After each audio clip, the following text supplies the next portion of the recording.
There comes a moment in every woman's life when she is forced to make a decision. Not for her family, not for her friends, not for society, but for herself. She looks in the mirror and finally recognizes the voice that's been silenced for too long. That voice says, I deserve more, not in pride, not in selfishness, but in truth. Because a woman who chooses herself is not abandoning anyone. She's finally returning home. Care enough. A woman becomes powerful when she stops waiting for someone to pick her, approve her, or validate her. Her power doesn't come from applause. Care enough. Her strength doesn't come from being needed. Her authority doesn't rise from being wanted. It comes from being aware. Care enough. She was not made to shrink to fit someone else's version of who they think she should be. No. Care enough. She was created with divine fire. And it's time for her to stop dimming her flame just to make others feel comfortable. There is a roar inside of her that has been silenced by compromise. But when she chooses herself, she reclaims her voice. When she chooses herself, she reclaims her dignity. When she chooses herself, she steps into the woman God always intended her to be. There's a strength in her silence. But now it's time to speak. There's power in her prayer. But now it's time to act. There's glory in her grace. But now it's time to rise. Care enough. She is not waiting to be rescued. She is not hoping to be discovered. She is not praying for someone to notice her. She has noticed herself. There's a lie that's been passed down for generations, whispered in households, preached in culture, reinforced in expectations.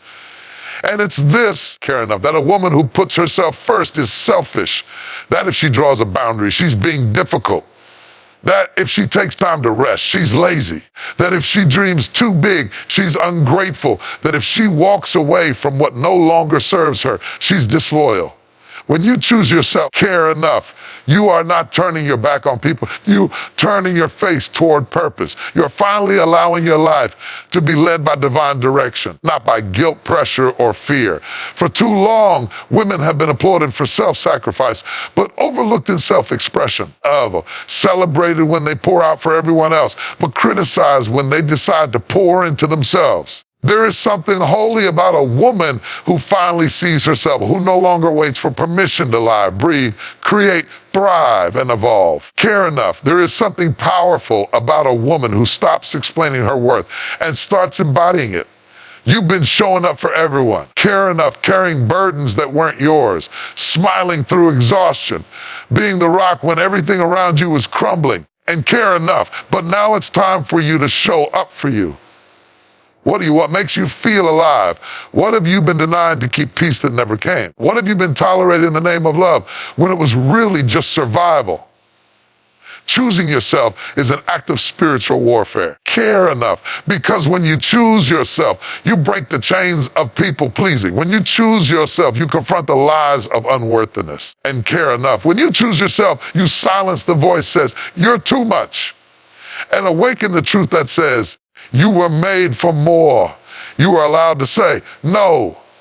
You are allowed to pause. You are allowed to leave. You are allowed to start over. Care enough. You are allowed to honor yourself. And the truth is, when you choose yourself, you're not just blessing you. You're blessing everything connected to you. Your children see a model of confidence. Your friendships become rooted in truth, not performance. Your work becomes an extension of your purpose, and not just your labor. Choose to forgive yourself for all the times you stayed silent when you wanted to scream. Care enough for the times you stayed small when you were born to rise. For the times you gave love you didn't even have to give. That woman, the one who finally chooses herself, is a force of nature. She is no longer afraid to be seen. No longer afraid to be misunderstood. And care enough, no longer afraid to walk alone, because she walks with purpose. And when you choose yourself, you give heaven permission to move in your life. Doors begin to open. Peace begins to flood. Clarity begins to rise, because you are no longer betraying yourself. You are finally blessing yourself. There is a silent struggle that many women carry. A weight, an invisible demand to constantly earn their worth through the eyes of others. From the time she is young, a woman is often conditioned to seek validation, whether it's the nod of approval from a parent, the applause of society, care enough, or the affirmation of a relationship. She's taught that her value is tied to how well she pleases, performs, or produces. Too many women are trapped in a life of performance. They lie waiting for someone to validate what God has already spoken over them. They dress the part, speak the part, serve endlessly, stretch themselves thin, smile through pain, all to be seen, to be accepted, to be loved. But identity, and care enough. Identity is eternal. It's anchored in truth. It's grounded in who you were created to be, not who people expect you to be. Care enough. Identity doesn't change when others walk away. It doesn't waver when seasons shift. It doesn't disappear when the spotlight fades. Identity is what carries you when platforms crumble. It's what sustains you when relationships fall apart. Care enough. It's what keeps you rooted when criticism comes and the crowd turns. Because when you know who you are, you don't need to beg anyone to see your value. Approval is addictive. It keeps you running, striving, overthinking, comparing. It whispers. If you do more, they'll accept you. If you shrink and care enough, if you'll keep, they won't quiet, they won't leave. If you change, maybe then you'll be enough. But let me cancel that with a louder truth. You don't have to change to be enough. You already are. You don't have to earn your place. You were already assigned one. Your power is not in the outfit. And care enough. Not in degree, not in the title, not in the likes, not in the applause. Your power is not even in being right. It's in being real, in being rooted. It's in being whole in your identity. And let me say this to every woman who has been exhausted by the need to please. You can stop running now. You don't need to hustle for your worth. You don't need to adjust your personality to be accepted. You don't need to downgrade your brilliance so others feel comfortable. When a woman finally embraces her identity, unapologetically, wholly, and care enough, and boldly, something shifts. She no longer flinches at rejection. She no longer waits to be called forward. She walks with the confidence of someone who knows she was called before the foundation of the earth. Care enough. She no longer tolerates emotional manipulation disguised as love. She no longer sacrifices her peace for proximity. She no longer lets someone's inability to see her determine how she sees herself. She whispers to herself in moments of doubt, I should speak up. But then she swallows the truth because it might cause discomfort. She hears the tug in her spirit saying, that's not right. But she pushes it down to keep the peace. She carries opinions, dreams, and boundaries inside her. But she suppresses them out of fear, out of being much too loud or too bold when she speaks, not just out loud, but within. She awakens herself. When she speaks truth to her own soul, her world begins to shift. Her mind begins to clear. Her heart begins to heal, care enough, and her destiny begins to align. But too often, a woman's voice has been treated as optional, as a side note, as an accessory to someone else's main story. And in many cultures, households, relationships, and even religious spaces, her silence is celebrated more than her sound. So many women have been trained to second guess themselves. They question their instincts. They doubt their discernment. And care enough, they ask for confirmation again and again, not because they don't know the truth, but because they've been taught to distrust their own voice. And care enough. Your voice holds the power to set boundaries, to speak life, to call things out, to call things in, to declare what you will no longer tolerate, to affirm who you are, to articulate your needs, your values, your faith, and your freedom. Care enough. When you stop waiting for others you and start hearing yourself, that's when transformation begins. It's not about yelling. Care enough. It's not about being aggressive. It's about knowing what you carry inside and giving yourself permission to express it. And care enough. When you stop silencing yourself to be liked, you start respecting yourself enough to be heard. And when you hear yourself clearly, you no longer wait for others to define your reality. Every time you speak truth to yourself, you become more aligned. Every time you affirm your worth, care enough, your spirit stands taller. Every time you declare your boundaries, you teach others how to treat you. But more importantly, you teach yourself how to love you. Let your voice echo in your own soul before it reaches anyone else. Let it affirm your dreams. Let it validate your feelings. Let it declare your standards. Care enough. Let it sing over your broken places and remind you that healing is possible. There comes a point in a woman's life where she has to pause, not because she is weak, but because she is empty. The truth is, many women have mastered the art of giving. Giving time, giving energy, giving patience, and care enough, giving love again and again until there's nothing left for themselves. They pour from cups that are cracked. They serve from places that haven't been nourished. They stretch themselves thin, believing that their ability to give without limits somehow makes them worthy enough, holy or needed. Somewhere along the way, giving became to identity. You started believing that your love had to cost you everything. Your sleep, care enough, health, joy, your dreams. You learned to associate sacrifice with value as though exhaustion was a badge of honor. The answer for many women is rooted in identity. You were taught to be the nurturer, the fixer, the strong one, the dependable one. And while those roles can be honorable and care enough, they can also become prisons when you're not allowed to just be human. Because if you keep giving when you're depleted, you will start to resent the very people you were once excited to serve. Your love will turn into obligation.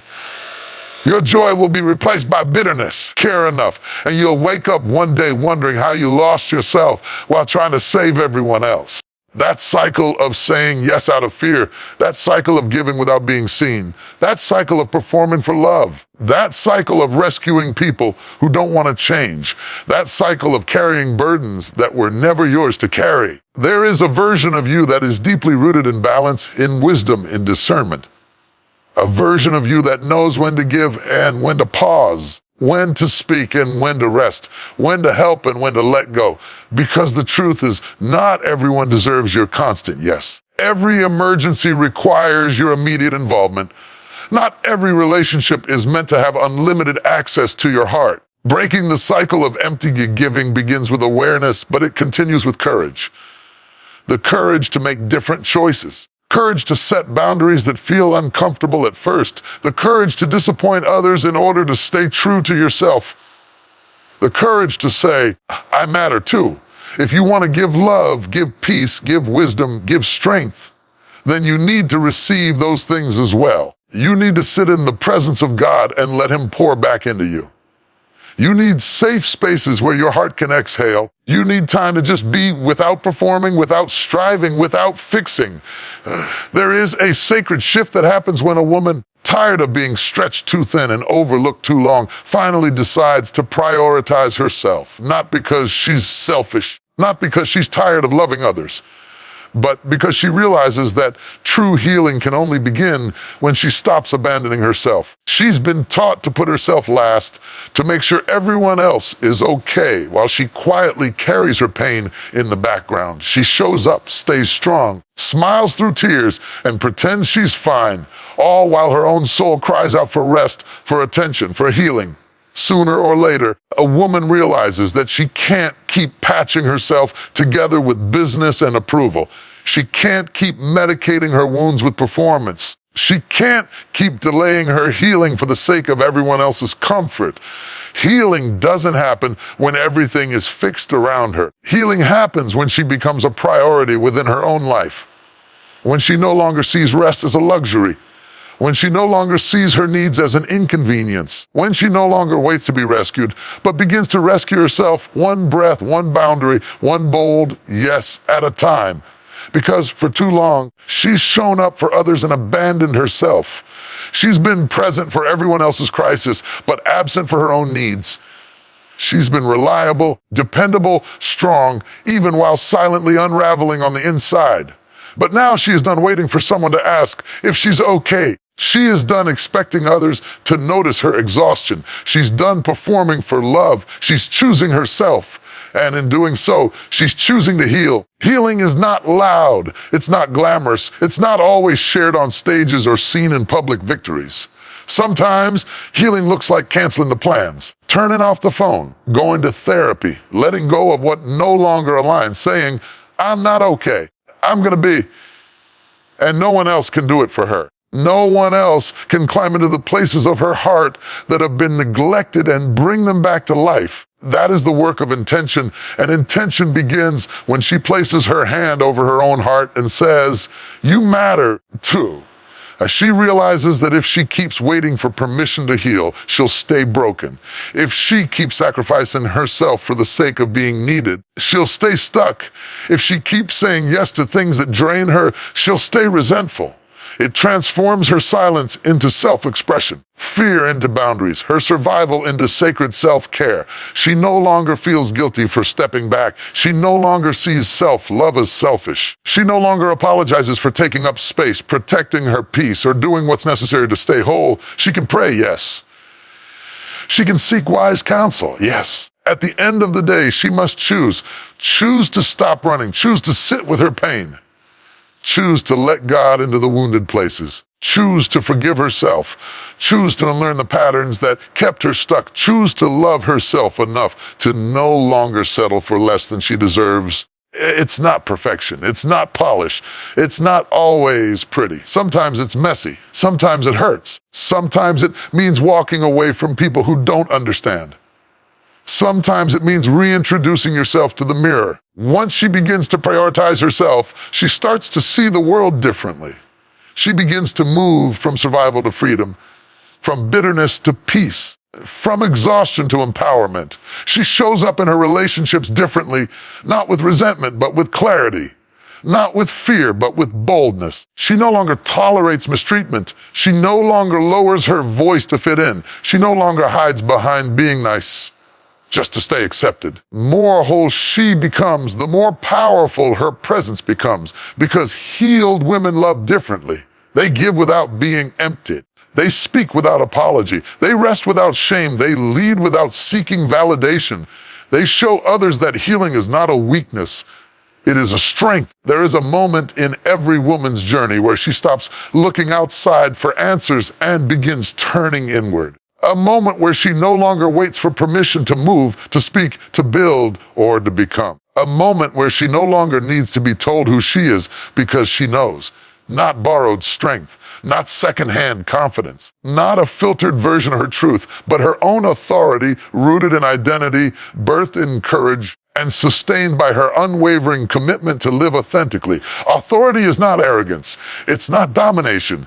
It's not a loud voice or a prideful stance. Authority is alignment. It's the deep inner knowing that she was created on purpose, with purpose for purpose. It's the decision to own her story, her voice, her worth, and her destiny, regardless of who understands or agrees. Because for far too long, too many women have been trained to wait. To wait for affirmation, to wait for applause, to wait for someone to approve of their gifts, to wait for a title or a degree or a relationship that finally says, "You are enough." It says, "I don't need to be discovered. I already discovered myself." It says, "I don't need permission to rise. I was already called to soar." It says, "I'm not afraid to take up space because I am the space." Am I too much? Will they still like my space? Well, I have what it takes. What if I fail? Or enough? I was born for this. I have everything I need within me. I will not shrink to be accepted. It's waiting on her to rise, to speak, to act, to believe, to walk like she's already seen what's ahead, to move like the doors are already opening, to live like what God placed in her is more than enough. It may cost you relationships with people who preferred the version of you that stayed small. It may cost you the comfort of blending in.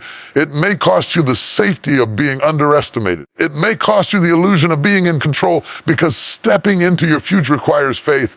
You gain clarity, you gain freedom, you gain peace, you gain momentum. You gain the ability to walk into rooms and not look around for validation, because your presence is already enough. When a woman walks in self-authority, she stops performing, she starts creating, she stops reacting, she starts leading, she stops doubting, she starts executing. She doesn't know all the answers, but she knows she's assigned.